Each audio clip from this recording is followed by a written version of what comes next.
Today our speaker is Przemysław Małkiewicz. I don't need to introduce him as he's with us for quite a long time.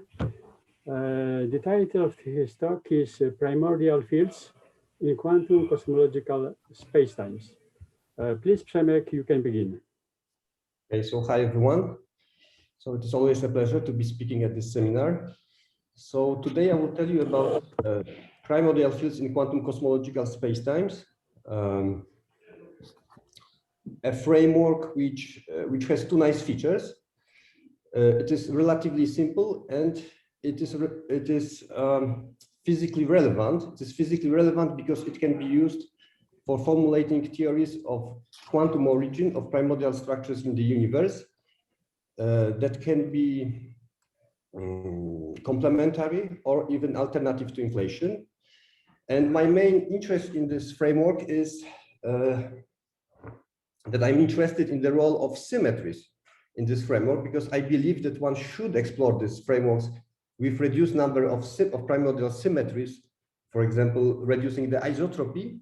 But today I would like to focus on more basic aspect, that is aspect of the role of uncertainties in this framework. And let me say that there are at least a few implementation of this framework. One example is the one which you are best familiar with, or you are experts in, that is Lqc models. But in Lqc models, what you have the quantum bounds, but you have also the phase of inflation, and it is the phase of inflation which is responsible for generating the primordial structure. The bounce is just there to modify the initial state, slightly initial state of the perturbations. That's how I understand these models.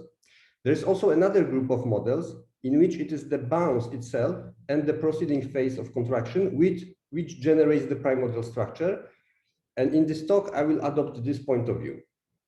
And I will talk about a paper we did with Artur Miroszewski, in which we studied let me maybe first say that all these implementations of this framework, almost always what people do, they use the so-called semiclassical approach. That is, they simply take classical trajectories and they replace them with semiclassical trajectories, which include some quantum corrections. But still, these are trajectories. So for this reason, almost always this effect of spread uncertainties is not included. So in this paper with Artur, what we did, it was like a first step beyond this semi-classicality. So can you repeat what is your this attitude which is so different than in quantum cosmology? So in Lqc models, for example, the ones on which Abhay Ashtaka works, they have a quantum bounce. And they have a phase of inflation, right?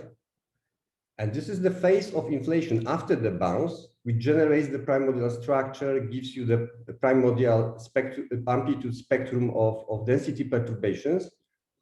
And the bounce modifies the initial state of the primordial of the perturbation. So it doesn't have a strong effect. It modifies. Yes, so it essentially changes the initial state with which the inflation begins. But there are other models where you don't have inflation. You have just a bounce and you have a contracting phase. And it is the bounce itself which generates the structure and generates the primordial amplitude.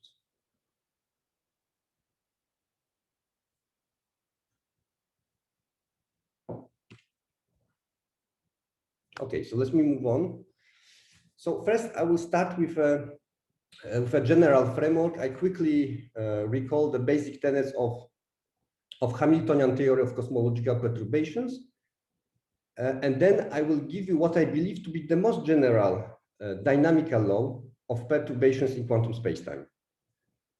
Then I will define my model, which will be Friedman universe, fluid-driven universe filled with gravity waves. So gravity waves will be the primordial fields. Just for simplicity, I choose them. Then I will quickly discuss the quantization. which is more or less standard. This is a reduced phase-space quantization, maybe except the background, as you will see.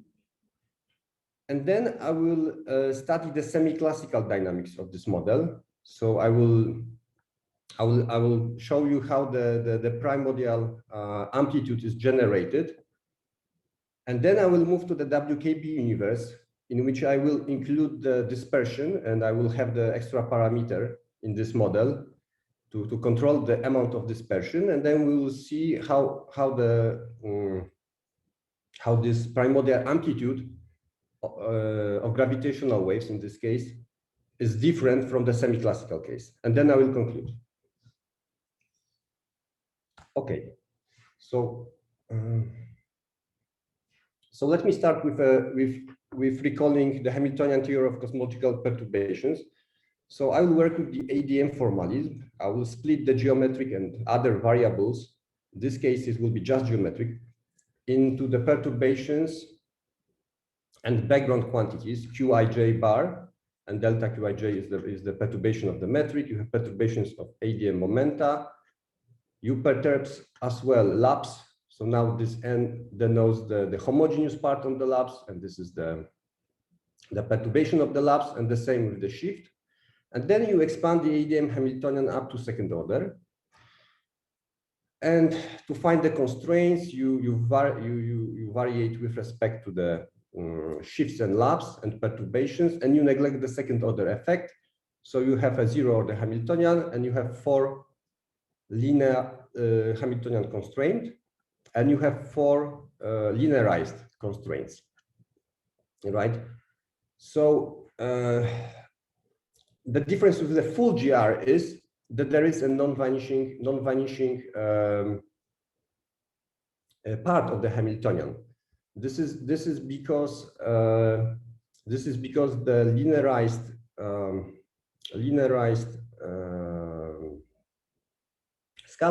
scalar constraint generates the motion in time, the motion of perturbations while keeping the background fixed, whereas the true dynamics occurs in evolving backgrounds. That's why this non-vanishing term remains there. And as a consequence, we'll be talking about Dirac observables, which are dynamical quantities, unlike in the full GR. So what we want to do with this, we want to quantize it before, reduce it before quantizing. So we impose the constraints, and we impose gauge fixing conditions. Each gauge fixing condition for each constraint. The matrix of commutation relations has to be invertible. The role of the gauge fixing conditions is to define the embedding of this background spacetime into the perturbed spacetime. And just let me maybe emphasize another difference with the full GR. You don't have internal space coordinates. So in GR, when you think about the parameterization of full GR, you always think of choosing some internal degrees of freedom playing the role of internal clock and internal space coordinates. Here you don't have it. You don't have it because of the symmetry, homogeneity in cosmology. What you have instead, you have external coordinates. You have internal time coordinate coming from reducing the zero order Hamiltonian, and you have external space coordinates, which are transported to the perturbed spacetime with this gauge fixing condition. Okay, once you fix your gauge, you follow the Dirac prescription in redefining your Poisson bracket into the Dirac bracket, and then you have this. So you have this Hamiltonian. This is the reduced Hamiltonian, because you reduce the number of of variables include with this constraint. You redefine your Poisson bracket, and if this Poisson bracket, this reduced Hamiltonian generates the correct equations of motion.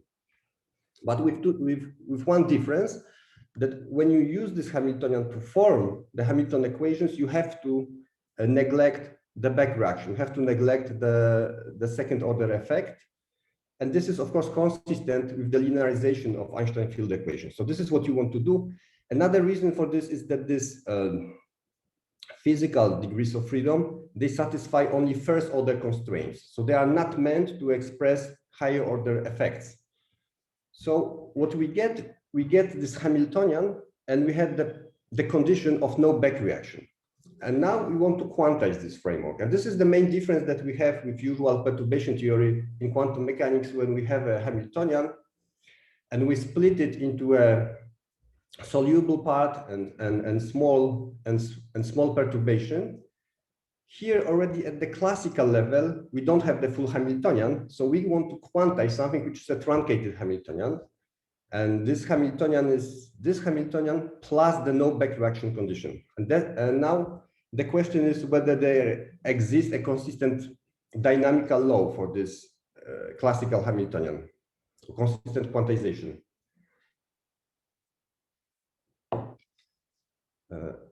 So I believe it does. And let me show you the law. Oh. Okay, so how to impose the no back reaction condition at the quantum level? Just forming the Schrödinger equation with the quantized physical Hamiltonian, which would include the zero order Hamiltonian and second order Hamiltonian, would obviously break that condition. So we're gonna do something else. First, let us assume, and this is what people almost always do in literature, let us assume that the state, the quantum state, is a simple product state of a state of the background and state of the perturbations. It is often called Born-Oppenheimer approximation, although it is not an adiabatic approximation. And this assumption has nothing to do with this no back reaction. So now how we form the dynamical law. First, we introduce the quantum action. So the quantum action is a general object such that if we variate with respect to the psi being general, we obtain the Schrödinger equation. So what we do, instead of psi, we put this simple product state, and we fix the background state by the zero order Schrödinger equation. And then we variate this action with respect to the just the perturbation, just this part, and we obtain this dynamical law. So it is a Schrödinger equation,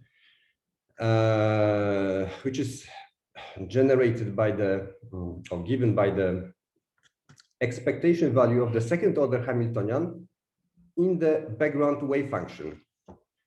So now it is an operator acting on the perturbation, just on the perturbations, right?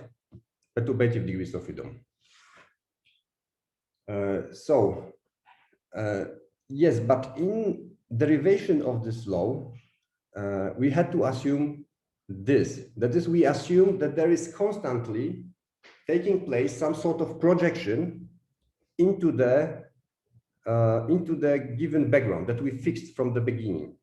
It results in a nonlinear dynamics. In fact, nonlinear for the full in the sense of the full Hilbert space. And there is this projection. And what we actually like to do, we would like to do this projection at the very end of the evolution. And this is possible. So what we're gonna do now, we're gonna assume that the state is given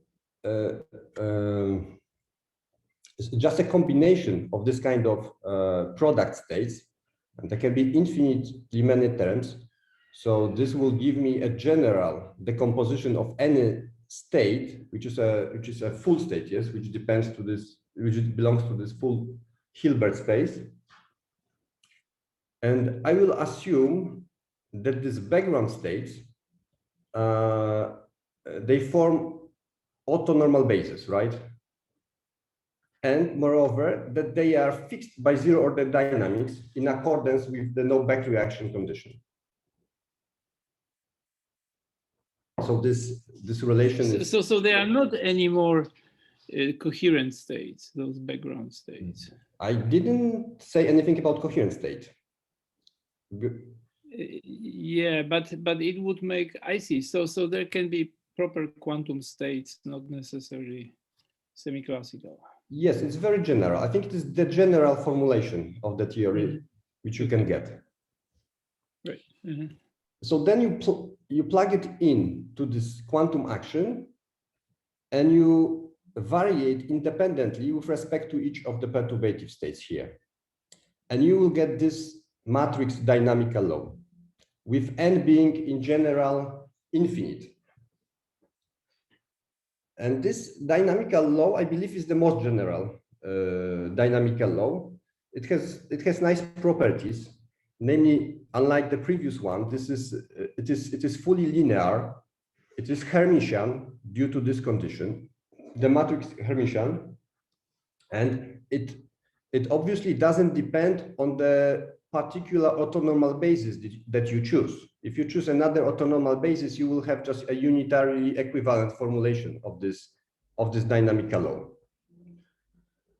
Moreover, if you assume that this off-diagonal terms vanish, in some sense you will get this previous dynamical law, because they all decouple these states of perturbations. What this matrix actually describes you, and in particular the off-diagonal terms, they describe the spread effect, the effect of uncertainties in the evolution. Because even if you start with this Born-Oppenheimer state, simple product state, it will during the evolution the state will inevitably develop these extra terms. So the state will become entangled. And this is actually what you should, I think, what you should expect from general considerations. Przemek, excuse me. How have you defined your Hilbert spaces, homogeneous and inhomogeneous? Can you? So this is, if you have a Friedman model, this is just a Hilbert space which describes the wave function of the Friedman universe. And this is the Hilbert space which describes the perturbations, which are yeah. But there is a question if they are really independent, because you write here this tensor product, they should be independent of one each other.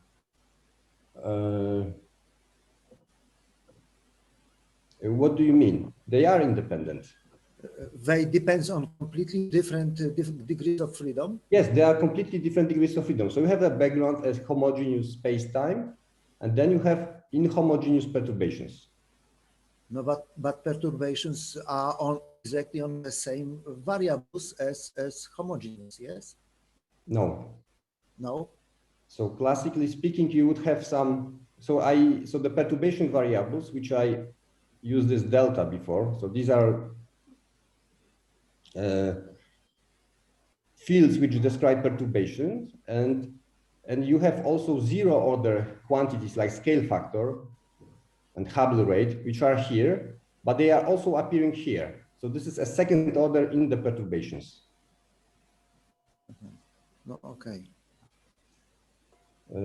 Please go ahead. So what you will develop something which is perhaps the most extreme case of a cut state that you can think of, right? Okay, but this is not so easy to, as you can imagine, it's not so easy to solve it. So I'd like to actually simplify this and assume that the off-diagonal terms are zero, but I don't believe that you can do it. But maybe gravity waves are an example when you can argue that it could be possible, because in gravity waves, so this second order Hamiltonian, what it describes you, it is a Hamiltonian of an oscillator with time, or rather background dependent mass and background dependent frequency. And if these two quantities, now they become operators on the homogeneous Hilbert space, and if they commute with each other, you can diagonalize them, and you can, and then yes, instantaneously. So this term would go this off diagonal terms would vanish, and then you can argue that perhaps during the dynamics they will not develop, or they will like stay negligible. So that's what I'm going to say, but you know, I'm just interested from the theoretical point of view in the simplest case for the moment, this case, and that's what I'm going to do for the rest of this talk. Okay. Can I ask a question? Sure. So you have this condition that these homogeneous states are orthogonal, yes? Right. So, and they should be orthogonal for all instances of time. Yes. So that means that they are. So for example, if this H0 has a simple spectrum, so there are no multiplicities, that they need to be the eigenstates, yes? Which has a, sorry, which operator? It is H0. So suppose that H0 has only the simple spectrum, so without multiplicities. Okay. So then probably it's mean, okay, but I don't know, but for me it's looking like it means that these states need to be eigenstates. So how they can be? No, they don't have to be or... eigenstates. They don't have to be eigenstates of the operator. They are fully general. This is any orthonormal basis, but the dynamics is unitary. So this condition of orthonormality will be preserved during the dynamics. Okay, yes. So they just can change in time. Yes, they can change in time. So they depend on, okay, thank you. Yes. I see. So those homogeneous states, they are evolving according to H0. Right. Is that correct? Right, it's fixed. Yes. So they continue to be orthogonal because H0 defines unitary evolution. Yes, yes. Okay. So, you know, so I think this is a fully consistent formulation. There is no back reaction. Yeah, so it looks like so-called interacting picture. Yes, is this what they call in quantum field theory? Interacting picture. Yeah, I mean that you assume that states evolve according to H0, and then you. But Yes, operators should also yes, evolve. the matrix is time dependent, right? It's matrix is time dependent because you first solve for the evolution of these vectors, or you could solve for the evolution of the background quantities. It would be completely equivalent. But I agree, you can see it as an evolution picture, as an interaction picture. Okay, thank you. Okay, so let me. Okay, so now let's get to the particular model. So I assume that the metric is of this form. So these are tensor metric perturbations. They are gauge invariant in isotropic spacetime, and I will assume Friedmann universe filled with perfect fluid. So it can be decomposed into polarization modes. Then you can resolve it into Fourier coefficients. So your phase space is made of Q and P, position and momentum associated with the background. So Q is the scale factor to some power, and P is Hubble rate weighted with scale factor to some power. And then you have a Fourier modes of the gravity waves.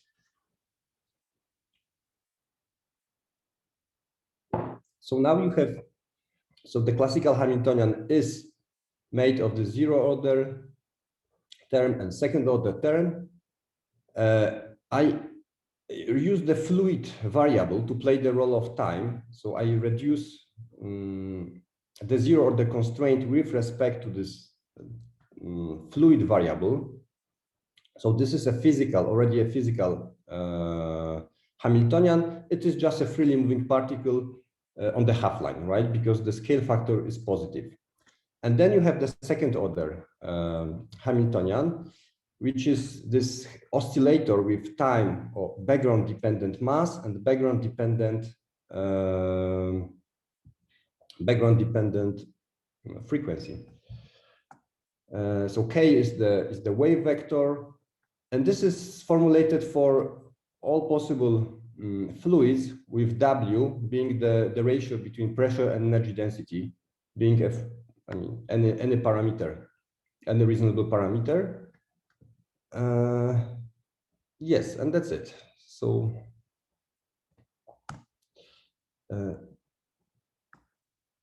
okay, classical equations of motion. So you know that so the momentum is constant, and the position, the scale factor terminates in the singularity in some time, or it originates for positive p.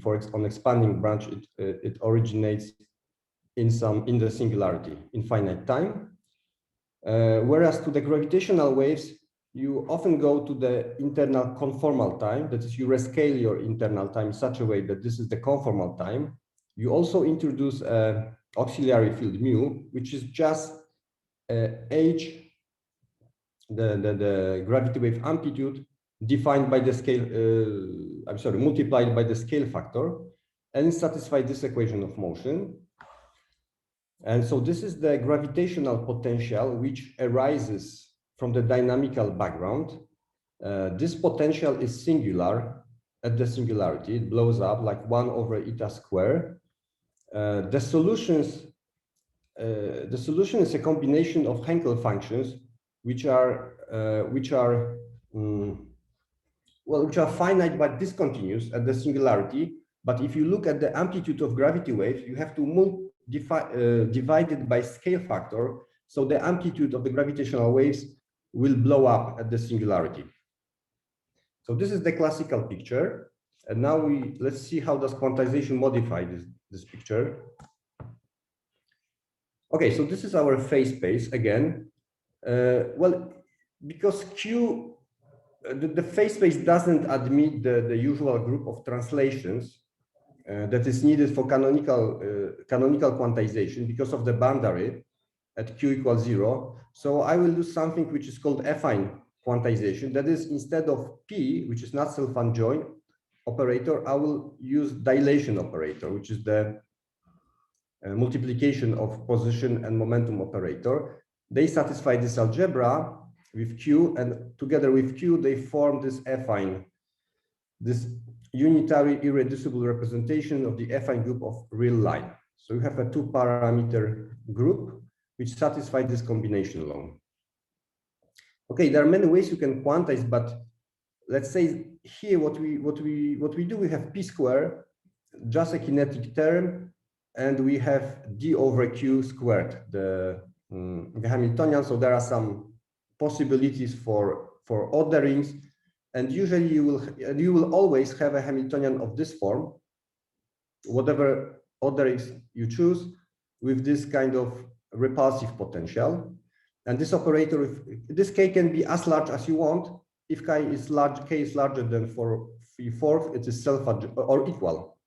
It is a self-adjoint operator, and this potential will remove the singularity, right? It is also useful to notice that there is a closed algebra of operators, of dilation operators, q square and h, which allows to immediately integrate the dynamics of q square and d, and this is useful to prove some properties, some asymptotic properties, when we will discuss the quantum evolution of the gravity waves. Okay, very quickly.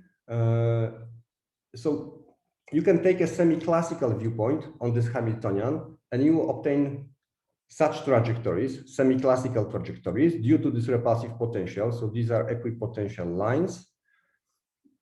So there is actually one constant of motion only, right? I mean, one conserved quantity, but there are 3 external parameters, R, W, and K.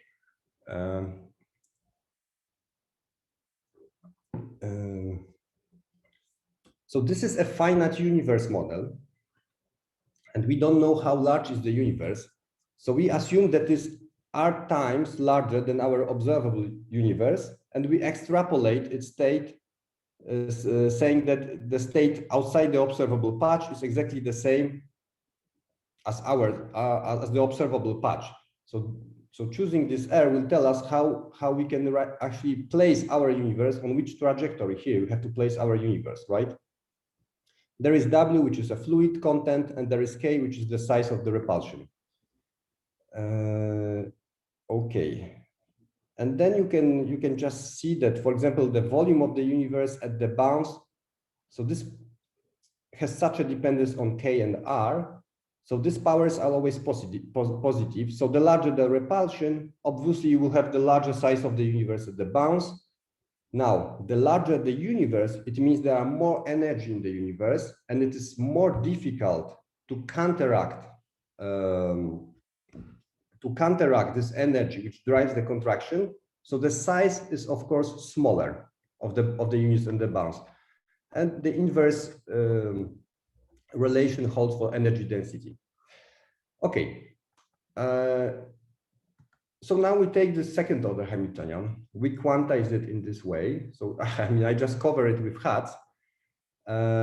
This W is such that it will never be Q minus 2 like this. So there will be always different coefficients. I will tell you more about the quantization of gravity waves later. Okay, so what I'm going to do, as I already told you, I will use this simple product approximation. So my dynamical law is of this form. So I need the expectation value of the second order Hamiltonian. So I compute the expectation value of Q minus 2 and this other moment. Now it is, well, it is not something surprising, but I think it is a nice demonstration of the fact that there doesn't exist such an object as semiclassical spacetime. It is just because each field will be sensitive to the to the quantum spacetime through different moments. So it will see the evolution of the spacetime in a different way. So the picture of a spacetime, if you would like to develop a picture of the spacetime, it will be incoherent and it will be dependent on which field you are considering. So this is like you have a scale factor, and there is infinitely many semi-classical extensions of this object, like a scale factor. And here they are enumerated by n. So whatever different, if you take a different extension, you will see different evolution of the scale factor, or different evolution of the background space-time. So you can have just a simple bounce, or you have some attraction before repulsion, you have symmetric or non-symmetric bounce. It very much depends on the semi-classical extension which you choose. So I think it's a nice demonstration that the semi-classical picture breaks down. So you are saying that the single state psi b gives rise to many different semi-classical spacetimes. Yes, because you can define your background just as expectation of Q. That's what I did initially. Or you can use through other moments. You see, these are other moments. And because of the spread, all pictures will be inconsistent. Then you can introduce more fields, like you can introduce density perturbations, and they will be coupled to the spacetime with different moments. So they will be sensitive to the spread in a different way. So we will inevitably get an incoherent picture. So it's a simple fact. There is no semi-classical spacetime.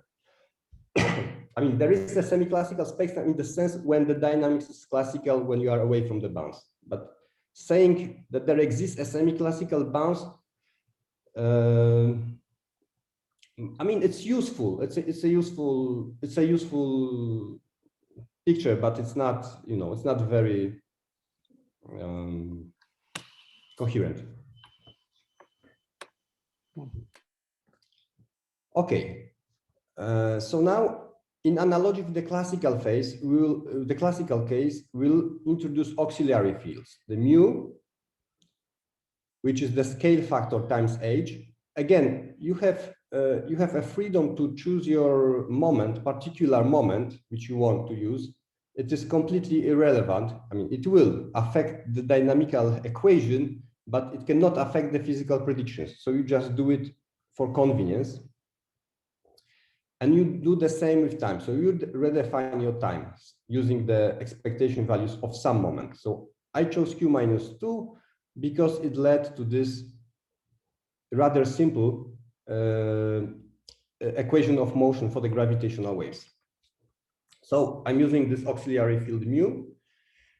So the difference with the classical case, that you get something which you can call effective gravity speed, which is not unity.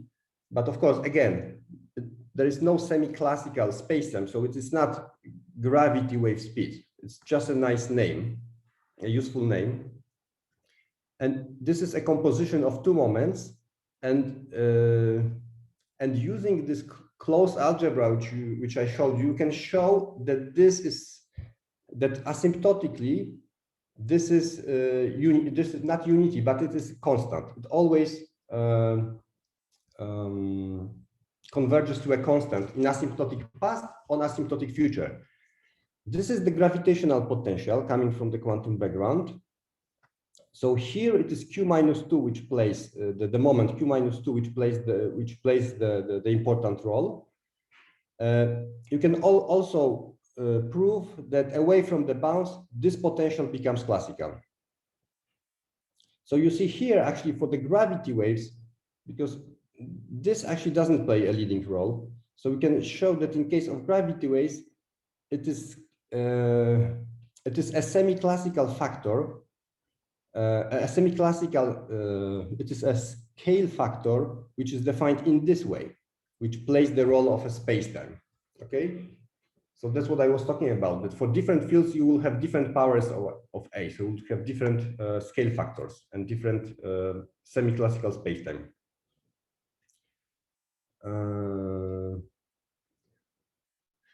Because this all becomes classical in the asymptotic past and asymptotic future, you can define a vacuum state in the beginning and in the end of the evolution, as in the classical case. May I ask a question? Yes. So I'm looking at this equation in the frame. So in this equation, this this term in parentheses, it is k independent, right? Right. Yeah. So it is the same for every mode k. Yes. The gravitational potential arises due to the background, dynamical background. Right. Yeah. So this is exactly what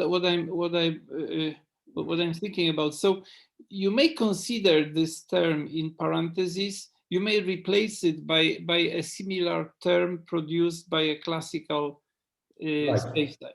Right. And then you can consider this classical spacetime as some emerging semi-classical spacetime emerging from this quantum model. Yes. Yes, this is what is usually done, and I will do it as well. So you will see how it works for the Okay, so where was that dependence on K? You mentioned previously that those classical spacetimes emerging from this model, that they are not unique, that there are infinitely many of them. Not on K. I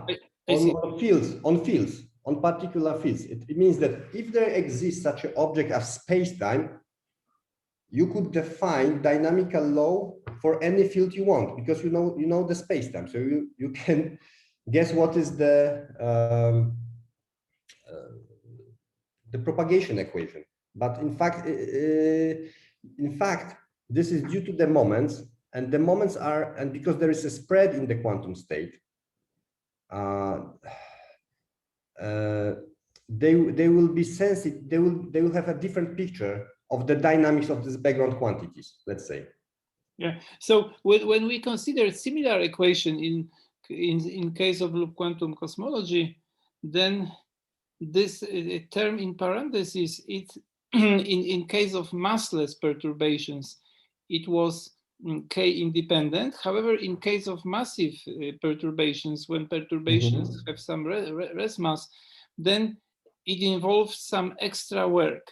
So either this mass term was in fact k dependent, or people renormalize it and then make it k independent by force, by absorbing some k dependence into the rest mass parameter and defining a new. Do you encounter anything similar here? Here, what you will have, because this CG will not be unity in general in the classical phase, so it means that you have to renormalize what you mean by wave vector. Right, this is exactly this term. Yeah. Okay. Yes. Oh, okay, so right, so you can either, yes, so this is the question, whether you think that this term is k dependent, or you renormalize it and you absorb k into CG. But it's always k dependent. I mean, well, if you absorb k and declare a new constant which is k independent, then so this is what people do in loop quantum cosmology, that they absorb k and define this a new k independent term. Okay, it's a very technical question, so we may so let's skip it. On. Okay, so now we quantize this field. So this field is so it's resolved into the Fourier modes. Then you can express it as a combination of annihilation and creation operators. So then this mu becomes a mode function. So it's just a function, a complex function, time dependent. And you want this annihilation and creation operator to satisfy this commutation relation, which means that you have to normalize this mode functions. And you set as the initial state the Bunch-Davies vacuum, which means essentially that you have to assume this initial condition on the wave, on the mode functions, which is possible because this gravity wave speed is a constant. And it's actually the same constant in the asymptotic past and asymptotic future. So you assume there are no gravity waves, essentially, in the contracting universe. And then the solution to this, for this mode function is the formal solution is given in this way. So there are two regimes. The first regime is that this gravitational potential is negligible, or is smaller. Let's say it's smaller than this part, and then actually this potential, the system behaves classically, and you can use classical solution, the Henkel functions, to define the solution for this regime. But once the potential becomes dominant and k squared becomes subdominant, it makes sense to consider this expansion in small k square. And actually you don't, it is always, I mean, in this case, it was enough just to consider the first order approximation. So you have to just match this condition, this solution with this classical solution at the time when a given mode crosses this gravitational potential, and it gives rise to two constants, A1 and A2, and they are k dependent. And then you just evolve through the bounds by integrating this this term. And at the end of the evolution, you will have a constant mode. So this is a part of constant mode, but here you will also has a constant mode after the bounce and some eta dependent mode, which will be decaying. So we'll be interested in this constant mode because it will define this primordial amplitude for us. Okay, so I will first show you the semi-classical bounce, and then I will go to the WKB bounce and show how the picture changes.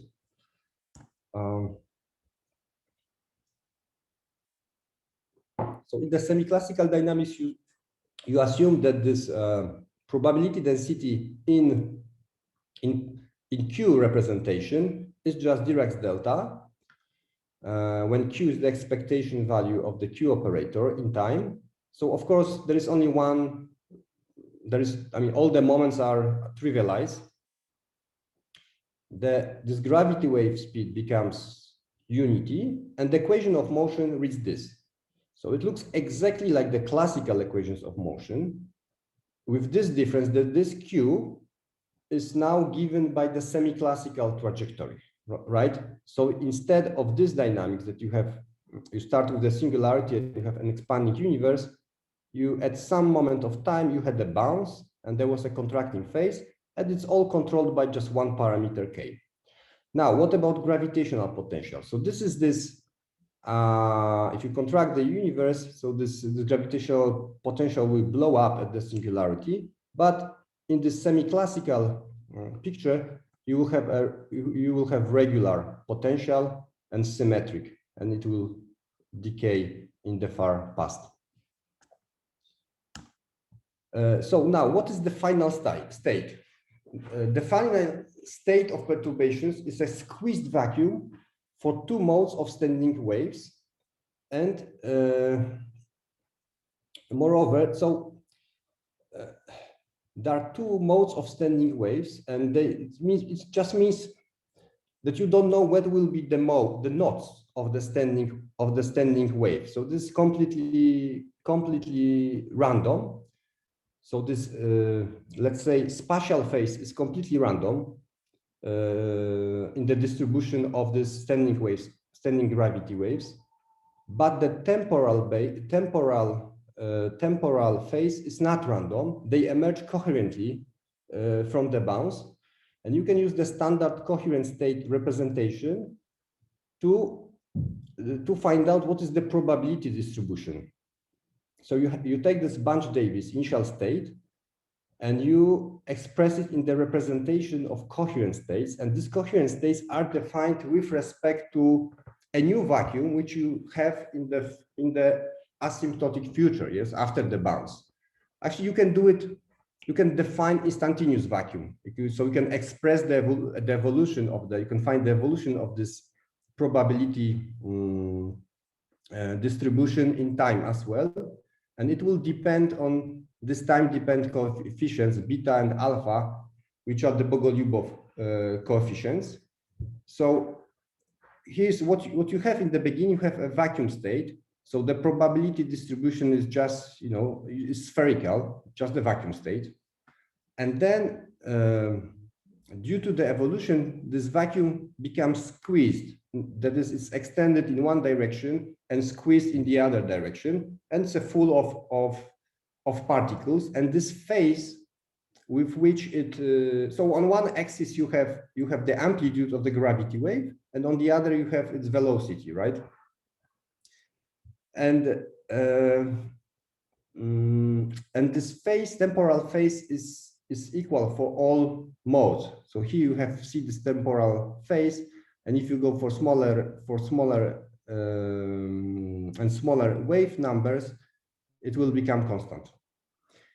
And another picture is that this amplitude becomes once it is produced, it becomes constant for some period of time, and this is where you define a primordial amplitude spectrum. So this is for each wavelength. You define the amplitude, which is essentially it is a square root of 2-point correlator, equal time correlator. So this is the object which we will study. Okay.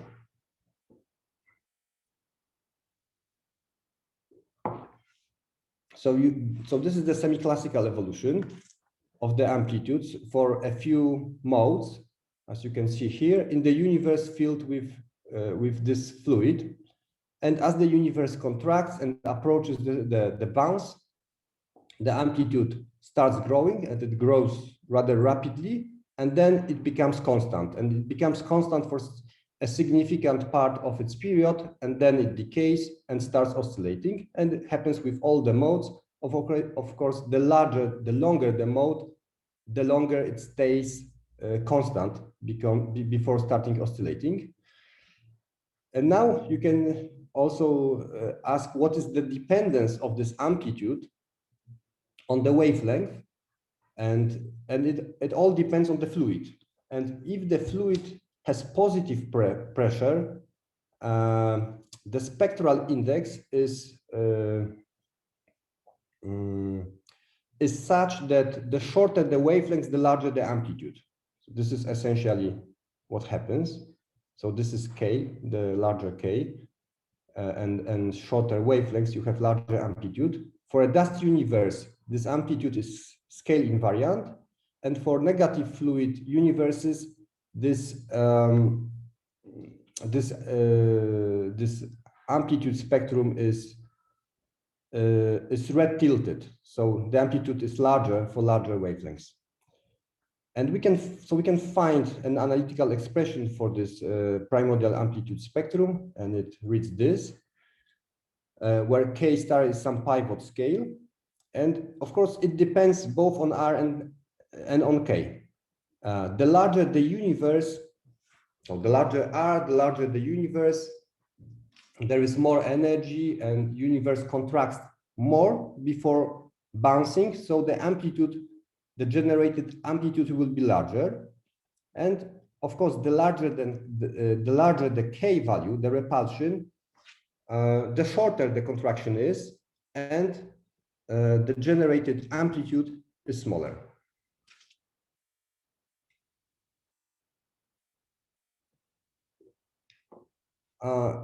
Okay, so you can use some constraints on this amplitude of gravity waves, and it will give you actually some constraints on the size of the universe, on the amount of repulsion, and so on.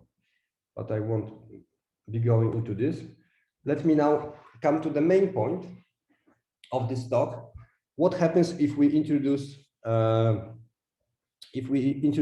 uncertainties? So in this semi-classical picture, we have just a trajectory, a bouncing trajectory, replacing the classical trajectory like this one.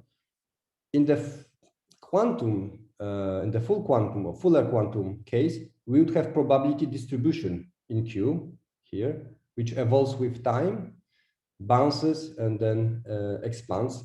So there is non-vanishing uncertainty or non-vanishing spread, and there is a lot of, usually there will be a lot of interference at the bounce, and the spread doesn't seem to grow here because it climbs the potential. So the growth of the spread is stopped by this potential, but then once it rolls down the potential, the growth of spread accelerates.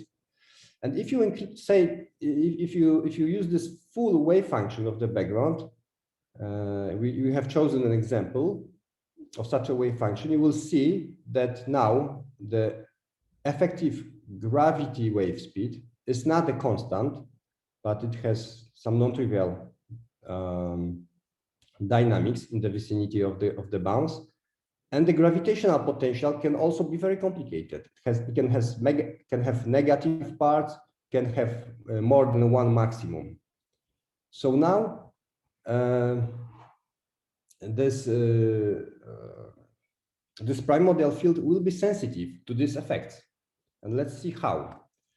Okay, it would be very difficult to have a full wave equation. So what we did, we actually we introduced this approximation, that is, we use the WKB dynamics. So we assume that the wave function of the background is given in this way by two real functions, the amplitude A of the wave function and the phase S. And then when you expanded this Schrödinger equation in H, at lowest order, you will find these two equations for S and A. So S is just a Hamilton principal function.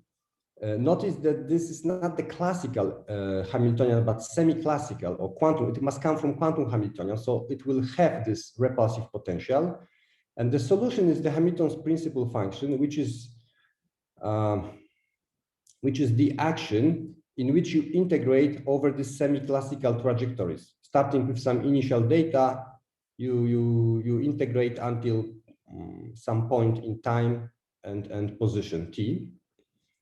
And A is the amplitude, so A square is just evolving like a density of particles following the semi-classical trajectories. So in order to solve it, we have to assume some density distribution at the bounce. So we assume this is linear in x, and it is confined to some interval. So it's confined to some interval, and the size of this interval is controlled by a parameter sigma. It is such, the distribution is such that the expectation value of Q is not changed. So it will always bounce at QB, okay? So now you can compute, so now you can see that if you go with this parameter to 0, this density distribution will become Dirac's delta. So you obtain the semiclassical model. And analogously for these two moments, Q square and Q minus 2, if you go with sigma to 0, you will obtain semiclassical expressions. Actually, sigma, you can find that sigma has the interpretation of the relative volume dispersion at the bounce. So it really defines the dispersion at the bounce.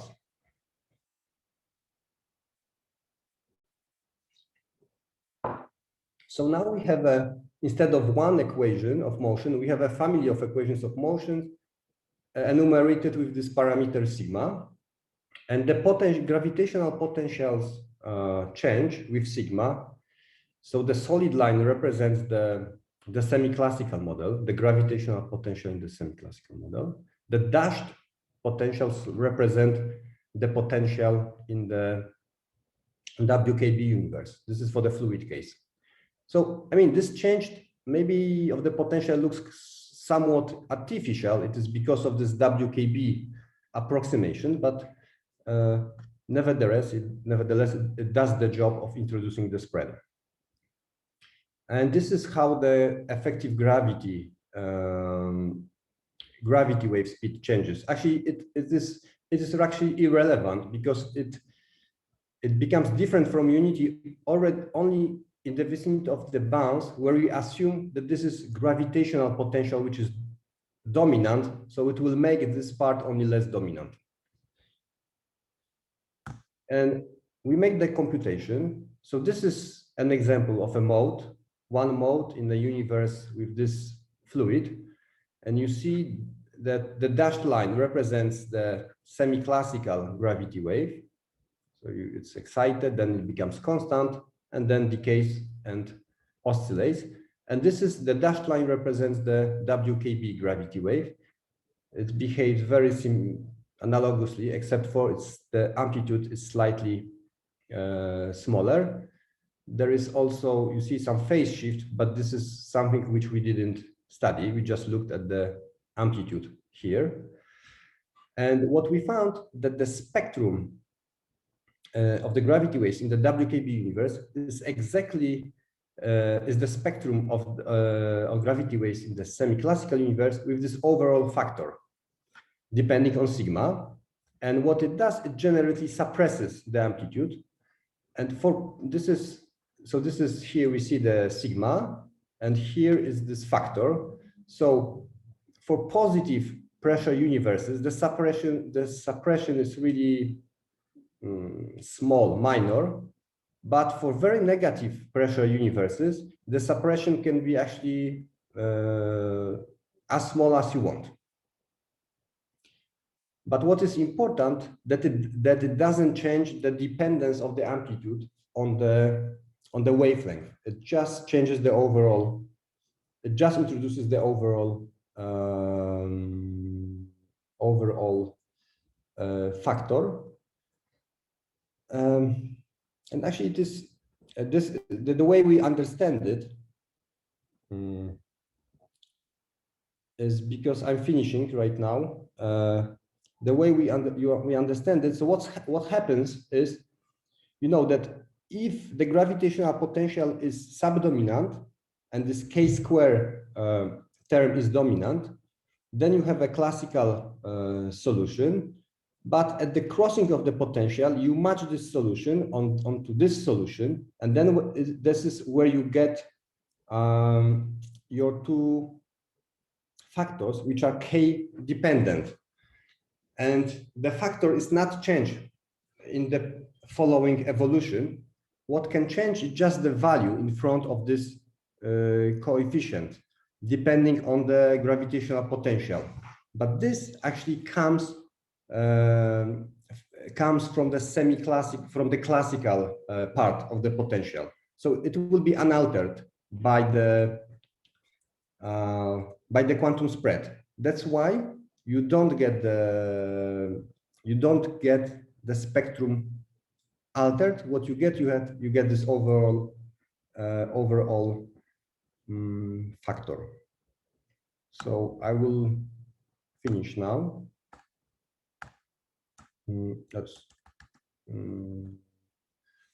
Okay, so let me summarize, and then I will give my final thought on this.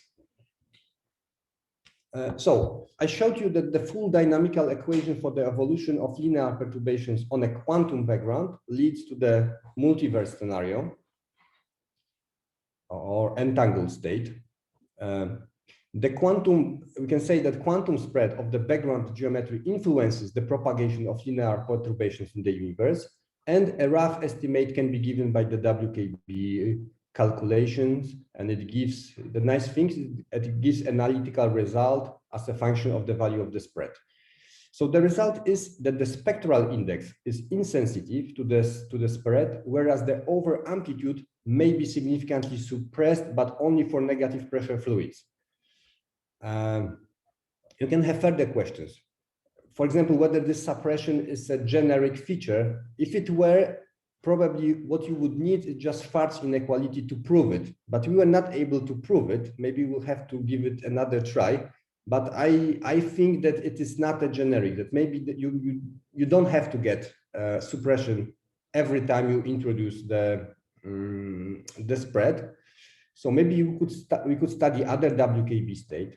Maybe we could go beyond the WKB approximation and include, for example, the interference, which is produced by the bounce, which WKB approximation neglects. And also you could study other fields, propagation of other fields, and how they are affected by this spread. So my final thought is that what I showed you is, in particular for the positive pressure fluids, it's a relatively small effect, but in my opinion, it suggests the possibility. I mean, the calculation we did and so on, for us, it suggests the possibility that really significant physical effects in the primordial universe might be neglected by semi-classical approaches, and more studies are needed. And of course, in particular, this full dynamics, when you deal with this entangled states, needs to be studied. Thank you. Thank you very much for the interesting talk. And now we have some time for questions. Yes.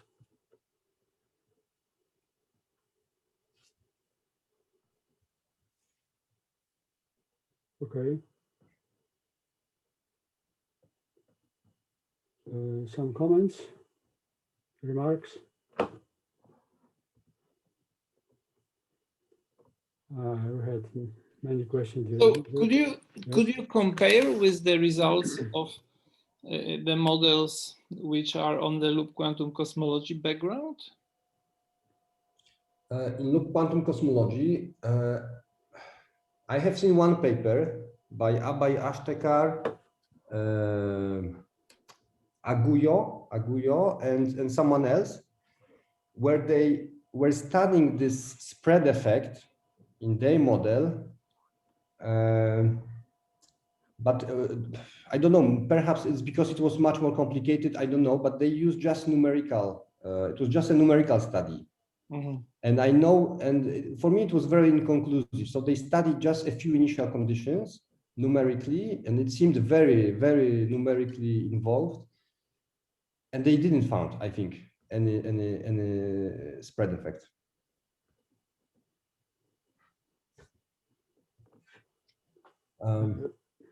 Yeah, questions? But you know, because this is a very different mechanism that is responsible for this primordial structure. Here it is the bounce, and there it is the inflationary phase. And maybe during inflation, this spread effect is not so relevant. I don't know.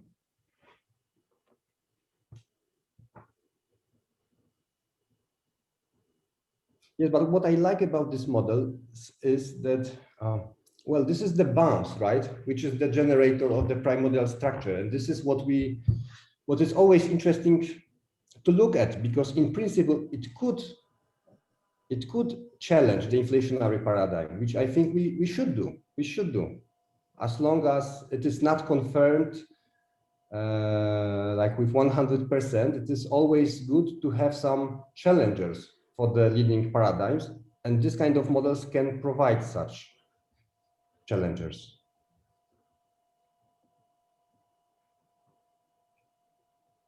Further questions, please?